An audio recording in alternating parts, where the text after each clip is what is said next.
Il est tout juste 18h30 sur Aloula et c'est le journal. À la une de l'actualité ce soir.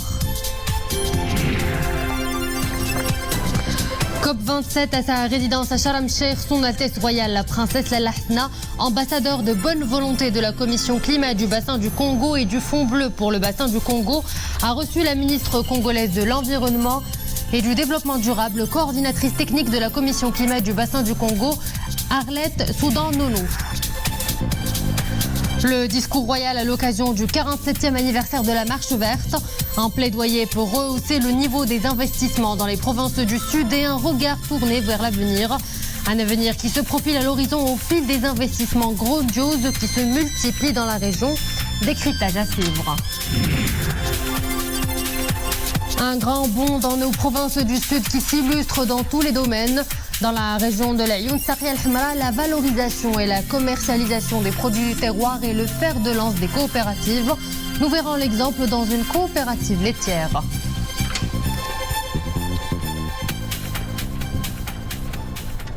Bonsoir à tous. Son Altesse royale, le prince Moulay Rachid, a quitté ce matin la station balnéaire égyptienne de Sharm el-Sheikh, où il a représenté Sa Majesté le roi Mohammed VI aux travaux de la COP27. Son Altesse royale a été saluée avant son départ par le grand chef du protocole de la présidence, M. Ahmed Atef, par le colonel Omar Tayyar Sami, chef du protocole de la présidence. Et du côté marocain, Leïla Ben Ali, la ministre de la Transition énergétique et du Développement durable, et l'ambassadeur du Royaume en Égypte et représentant du Royaume auprès de la Ligue arabe Ahmed Tazi et les membres de l'ambassade du Royaume au Caire.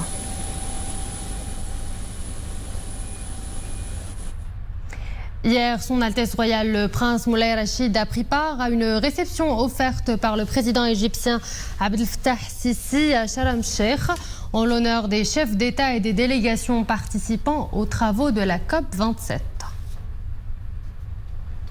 Toujours à Sharm el-Sheikh, son Altesse royale, la princesse Lalla Hasna, ambassadeur de bonne volonté de la commission climat du bassin du Congo et du Fonds bleu pour le bassin du Congo, a reçu aujourd'hui à sa résidence dans la station balnéaire la ministre congolaise de l'Environnement et du Développement durable, coordinatrice technique de la commission du climat du bassin du Congo, Madame Arlette Soudan-Nono, en marge de la COP27. Souad Anachet. C'est à sa résidence à Sharm el-Sheikh que son Altesse royale, la princesse Lalla Hasna, ambassadeur de bonne volonté de la commission climat du bassin du Congo et du Fonds bleu pour le bassin du Congo, s'est entretenue avec la ministre congolaise de l'Environnement et du Développement durable, coordinatrice technique de la commission climat du bassin du Congo. Sa Majesté le roi du Maroc, vraiment pour cet engagement. Il a proposé en marge de la COP 22 qui s'était tenue à Marrakech, un sommet, le sommet de l'action et de la convergence de l'Afrique. Ce sommet a eu une grande importance et a changé le cycle de l'Afrique, il faut le dire. Il a proposé 3 commissions qui sont dédiées sur les questions de changement climatique. La responsable congolaise qui a tenu à saluer l'engagement et le rôle clé de Sa Majesté le roi Mohammed VI pour la mobilisation générale en faveur de l'Afrique et du bassin du Congo. Son Altesse Lalla Hasna, aujourd'hui qui nous a fait l'honneur de nous recevoir, porte une initiative sur les grandes orientations de Sa Majesté le roi, de porter en tant qu'ambassadrice de bonne volonté du Fonds bleu pour le bassin du Congo, la mobilisation des premiers fonds à l'occasion d'une session demain de très haut niveau avec les ministres des pays membres de la commission climat du bassin du Congo, les 16 ministres que nous sommes, avec des bailleurs, des partenaires financiers et techniques qui seront là demain. Aujourd'hui, ce projet titanesque appelé à transformer toute une région est dans sa phase d'opérationnalisation et de concrétisation. Demain, à la COP27, la mise en œuvre de cette initiative par son Altesse royale, la princesse Lalla Hasna, sera cruciale pour porter ce message au reste du monde. Le discours royal à l'occasion du 47e anniversaire de la Marche verte, un regard porté vers l'avenir et un appel au secteur privé national et étranger à investir davantage dans les provinces du Sud. Le souverain souligne le rôle majeur des investisseurs et des investissements dans l'accompagnement du modèle de développement des provinces du Sud du Maroc. Les développements, c'est avec Saïda Idrissi, Mustafa Ouda, Zakaria Moukinbillah et Dominique Orlando. 7 ans après le lancement du modèle de développement des provinces du Sud, plus de 77 milliards de dirhams ont été consacrés au développement socio-économique et humain de la région. Dans son discours, Sa Majesté le roi Mohammed VI met l'accent sur l'importance du rôle du secteur privé dans cette dynamique de développement. Le secteur privé est invité à rehausser le niveau de l'investissement productif dans ces provinces et à mettre plus particulièrement l'accent sur les projets à vocation sociale. ثمن جلالة الملك في خطاب الإنجازات للمشروع وبرامج التنمية في الصحراء. Sa Majesté le roi a mis en avant les réalisations et les programmes de développement dans les provinces du Sud. À l'orée de ces avancées qui consacrent la marocanité du Sahara, le souverain appelle le secteur privé à s'impliquer davantage dans les projets d'investissement. Le secteur privé devrait donc participer en force et montrer sa responsabilité et son esprit de citoyenneté. في هذه المشاريع للتعبير عن مسؤوليته وعن روحه الوطنية. À la faveur de la nouvelle charte de l'investissement, tout un ensemble d'avantages fiscaux et financiers sont proposés au secteur privé afin de rehausser le niveau des investissements productifs dans la région. جلالة الملك يدعو في الوقت نفسه القطاع الخاص. Le discours royal est un appel au secteur privé à assumer sa responsabilité en vue de promouvoir le développement social dans les provinces du sud du royaume et à s'inscrire dans le chantier de la promotion de l'économie bleue et des énergies renouvelables. Le port Dakhla Atlantique et la voie express Tiznit-Dakhla sont des infrastructures de taille, de nature à faire émerger un pôle de développement dans le sud du royaume aux portes de l'Afrique. أن تبرز لنا قطبا تنمويا جديدا في جنوب المملكة وعلى مشارف إفريقيا. جلالة الملك يؤكد نصر الله يؤكد على مسألة جوهرية متعلقة بالبرنامج. Sa Majesté le roi rappelle l'importance du nouveau modèle de développement des provinces du Sud. Près de 77 milliards de dirhams sont consacrés à développer les provinces du Sud en créant infrastructures et les équipements publics. Le secteur privé est donc invité à participer aux côtés du secteur public à la marche du développement.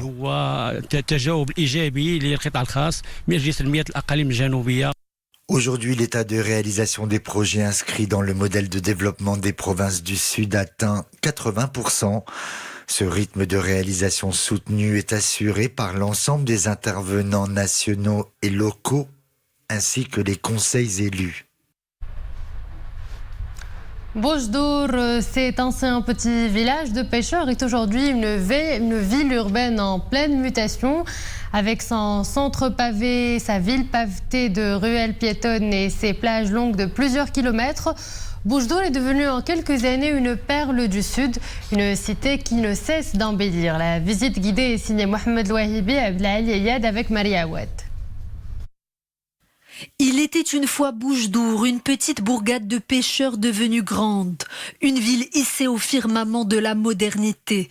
Travaux d'élargissement des routes, création d'espaces verts et de complexes sportifs, mais aussi restructuration des rues et implantation des services publics. Le réaménagement de la ville et de son infrastructure a fait de Bojdour une ville urbaine, dotée d'une dynamique socio-économique et culturelle et d'une stature à part entière au sein de la mère patrie.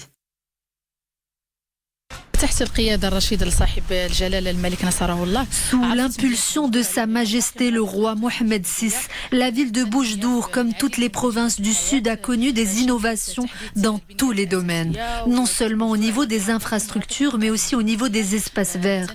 Il y a beaucoup de choses qui ont été conçues pour les jeunes. Beaucoup de complexes sportifs ont été ouverts et des entreprises se sont également implantées ici. Tout cela a engendré un impact vraiment positif pour la ville et ses ses habitants. Ces dernières années, Boujdour a connu de grands changements tant sur le plan structurel que sur les plans social et économique. Notre ville est devenue une ville vraiment moderne et attractive. Nous sommes très heureux de voir notre ville transformée de cette manière grâce à Sa Majesté le Roi, que Dieu l'assiste.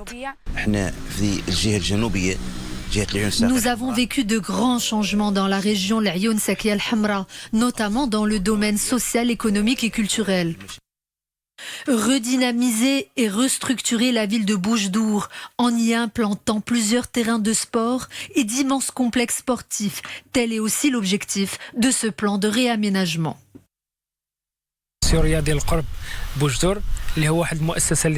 complexe sportif de proximité a ouvert ses portes pour que les jeunes puissent trouver un endroit où se retrouver en pratiquant des activités ludiques. C'est un espace de loisirs aux normes internationales et encadré par des professionnels où les jeunes peuvent se dépenser. Riche de ses transformations et parée de son nouveau visage, la ville de Boujdour continue de briller.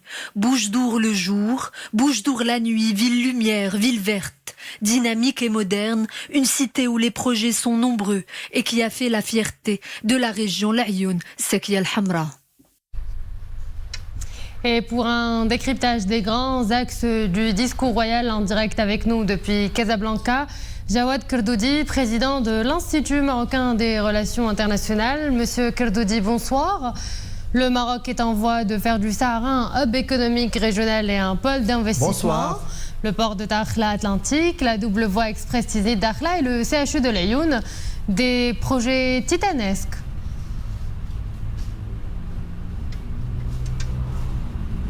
Effectivement, madame, on peut être fier de ce qui a été réalisé dans les provinces sahariennes, là où il n'y avait absolument rien avant donc la restitution ou la récupération de ces provinces à notre pays, le Maroc. Et chaque fois que j'y vais personnellement, je vois des choses nouvelles et surtout deux projets qui sont à mon avis très importants. C'est le port à Dakhla Atlantique et la voie express Tiznit Dakhla qui fait plus de 1000 km. Et donc, comme l'a dit Sa Majesté, l'État a fait ce qu'il fallait faire. Il appartient maintenant au secteur privé de faire aussi ce qu'il doit faire. Et le discours royal présente l'état d'avancement également du gazoduc Nigérien-Maroc, un méga chantier qui bénéficiera non seulement au Maroc, mais à beaucoup d'autres pays africains.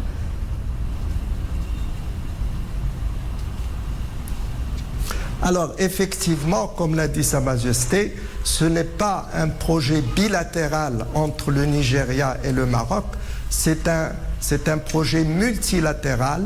Ce gazoduc va traverser 16 pays de l'Afrique et il va apporter du gaz à un prix modéré et il va permettre à tous les pays traversés d'utiliser ce gaz à la fois pour son industrie et aussi pour la production d'électricité, parce qu'il y a un manque malheureusement encore d'électrification de l'Afrique.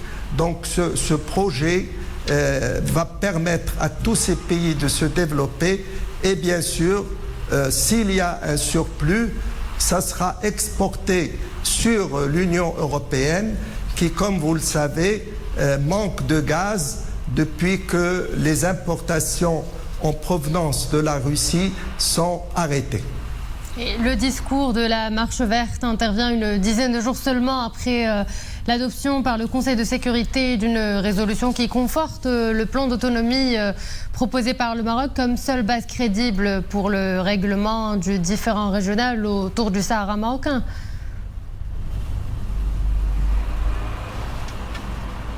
En effet, cette résolution 2654 est très favorable au Maroc.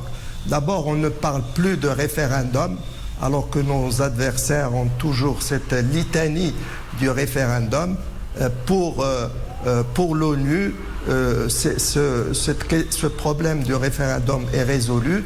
Et donc, ce que veut l'ONU, c'est une solution politique mutuellement acceptable et dans le cadre des tables rondes qui réunissent les 4 parties, c'est-à-dire la Mauritanie, le Maroc, l'Algérie et le Polisario. Et cette résolution aussi nous est favorable parce qu'elle a considéré le plan d'autonomie proposé le 11 avril 2007 par le Maroc à l'ONU comme un plan sérieux et crédible. Donc c'est une véritable victoire pour notre pays. Professeur Jawad Kirdoudi, je vous remercie pour cet éclairage. Je rappelle que vous êtes président de l'Institut marocain des relations internationales. Le grand bond de nos provinces du Sud s'illustre dans tous les domaines. Le développement local passe également par la valorisation et la commercialisation des produits du terroir et produits agricoles. Le fer de lance de nombreuses coopératives comme celle que nous allons voir à Sakia al-Hamra dans ce reportage de Mohamed Louahibi et Nisrine Aouzdar. Nous sommes à Foum el-Oued. Ici, professionnels de la terre et éleveurs se serrent chaque jour les coudes pour développer un environnement propice à la filière laitière, malgré des conditions climatiques loin d'être avantageuses. Ces terrains verts, à perte de vue, sont des fermes entièrement consacrées à l'élevage de vaches laitières. L'activité est gérée par une coopérative bien structurée et baptisée les Sakia al-Hamra. Elle comptait au départ 10 personnes. Elle en est aujourd'hui à 53. Des professionnels passionnés et surtout très regardants sur le contrôle d'hygiène et de la qualité. Résultat, des produits bons, frais, sains et variés.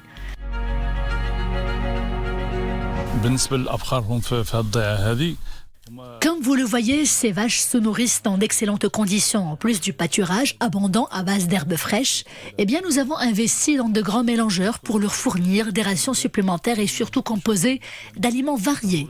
Car qui dit aliment journalier complet pour une vache dit excellente productivité et haute qualité nutritive du lait.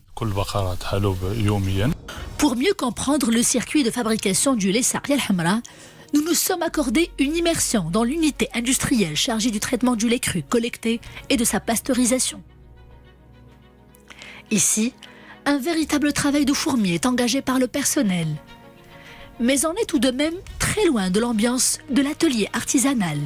Des machines sophistiquées tournent à plein régime et leur permettent d'économiser temps et argent avant la distribution du produit final vers les différents points de vente. Nos chiffres sont satisfaisants. Notre production annuelle s'élève à environ 12 millions de litres. Cette bonne performance est réalisée grâce à l'accompagnement et à l'encadrement technique dont nous bénéficions. Ce qui nous permet de travailler selon des standards internationaux et ce qui confère aussi à nos produits une qualité irréprochable et une réputation remarquable. L'unité est un partenaire clé du ministère de tutelle dans la région. La tutelle qui l'a soutenue pendant l'étape du démarrage. La structure s'érige aujourd'hui comme une success story. Si ce projet a réussi, c'est parce qu'il a été bien examiné en amont et qu'il s'est donné dès le départ pour mission de consolider la production à travers des fermes bien irriguées, notamment celle de Giltet Ouled Zemmour, s'étalant sur une superficie de 250 hectares, afin de répondre aux besoins vitaux d'abreuvement des vaches laitières exploitées par la coopérative. La coopérative Sakia al-Hamra, plus qu'une réussite nationale et une exploitation pourvoyeuse d'emplois dans la région, c'est aussi une volonté d'aller de l'avant et de créer une nouvelle dynamique afin de faire de la filière une locomotive pionnière de développement dans la région. C'est la saison de la cueillette. Les olives sont mûres, prêtes à être récoltées et triées. Mais cette année, stress hydrique oblige, la saison est maigre et le prix des olives grossit. Des prix qui doublent. 1 litre d'huile d'olive passe maintenant de 40 à 90 dirhams. C'est un reportage de Omar Jleidi et Maria Oued. L'arrivée de l'automne sonne avec elle la cueillette des olives. Le processus de maturation du fruit se fait sur plusieurs mois.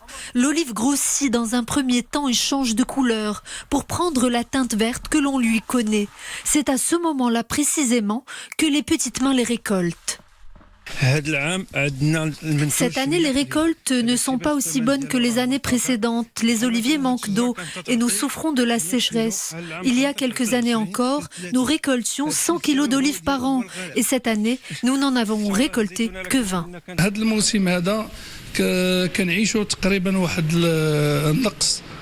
Cette année, la récolte est en baisse car les olives sont gourmandes en eau. Les puits et les nappes phréatiques sont presque vides. Et c'est pourquoi le prix des olives a augmenté.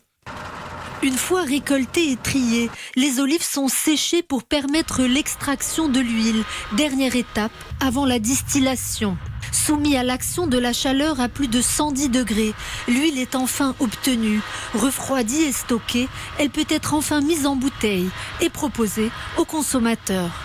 Un processus de fabrication long et coûteux dans un climat de sécheresse accrue. Voilà ce qui explique en partie la hausse des prix de l'huile d'olive. Le prix des olives a beaucoup augmenté et par conséquent, le prix de l'huile d'olive également.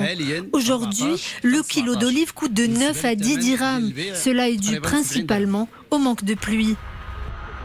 Loin d'être un cas isolé, le Maroc fait face à un manque de précipitations notoire. Le stress hydrique est à ce jour l'un des principaux responsables de la hausse des prix de l'huile d'olive. Pas de célébration sans gâteau, voilà qui a poussé Hasna Rachem, artisane pâtissière, à réaliser une œuvre artistique succulente. Vous y découvrirez un camion en miniature qui transporte les bénévoles de la Marche Verte. Une réalisation culinaire très délicate qui a demandé plus d'1 mois de participation. Moëtassim Bilal Bouezaoui, Amina Allam, Zakari Moukrin Bila et Dominique Orlando. Plus que 2 ou 3 coups de pinceau et voici enfin réalisé ce superbe gâteau qui paraît plus proche de l'œuvre artistique que de la gastronomie traditionnelle. En fait, il combine les deux. Il est à la fois un régal pour les pupilles et une vraie délectation à venir pour les papilles. Ce travail m'a pris 5 semaines. Il est exigeant et demande beaucoup de précision dans les détails et la réalisation. Cette œuvre à l'évocation historique doit respecter plusieurs conditions.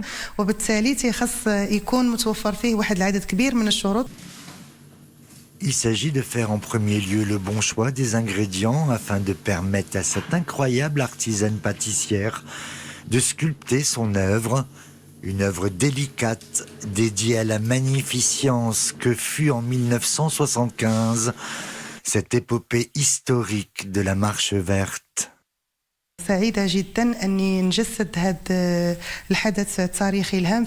Je suis ô combien ravie de représenter l'épopée de la Marche Verte dans cette œuvre artistique. Cela est de nature à renforcer l'esprit de citoyenneté chez les jeunes.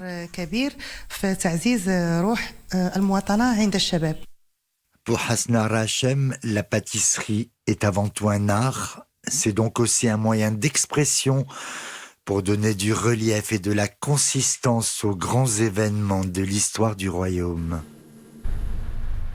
Et voilà, nous arrivons à la fin de cette édition. Merci à vous de l'avoir suivi. Excellente suite des programmes sur Al-Oula.